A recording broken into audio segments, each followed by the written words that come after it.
आज हम लोग समझेंगे मैटर के बारे में। मैटर क्या होता है, कैसे होता है, और इन सारी चीज़ों के बारे में समझेंगे कि मैटर होता क्या है। देखो, मैटर मतलब वो सभी चीज़ जो कि स्पेस ऑक्यूपाई करे, जगह को घेरे और जिसका कुछ मास हो। तो यहाँ पे दो टर्म आ रहा है, एक स्पेस और एक मास।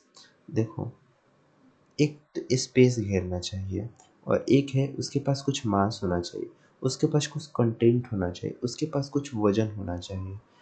ठीक है, तो वो कोई भी चीज़ जिसके पास कुछ वॉल्यूम हो और कुछ मास हो, तो उस ऑब्जेक्ट को, उस मटेरियल को हम लोग मैटर कह देंगे।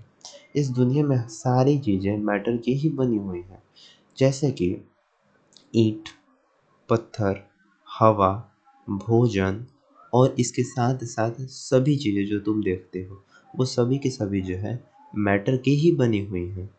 अब तुम ध्यान से समझो कि इस दुनिया में जो अर्थ है, प्लैनेट है, सन है, ये सभी के सभी ही मैटर के बने हुए हैं।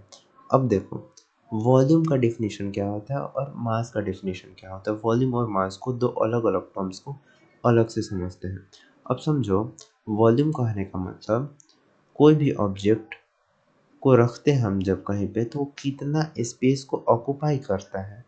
ठीक है, अब मान लो कोई ऑब्जेक्ट को, कोई ईंट को एक जगह रखते हो, तो वो जो है कुछ 1 सेंटीमीटर क्यूब, या कोई पत्थर को रखते हो तो 20 सेंटीमीटर क्यूब मान लो जगह वो घेरता है, तो वो हो गया उसका वॉल्यूम। वॉल्यूम हमें बताता है कि कोई भी ऑब्जेक्ट कितना जगह को घेर रहा है। अब समझते हैं मास के बारे में।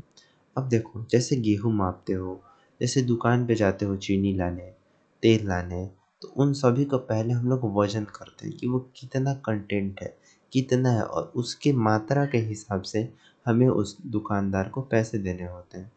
तो तुम्हें ये समझना होगा कि मैटर, मास क्या होता है।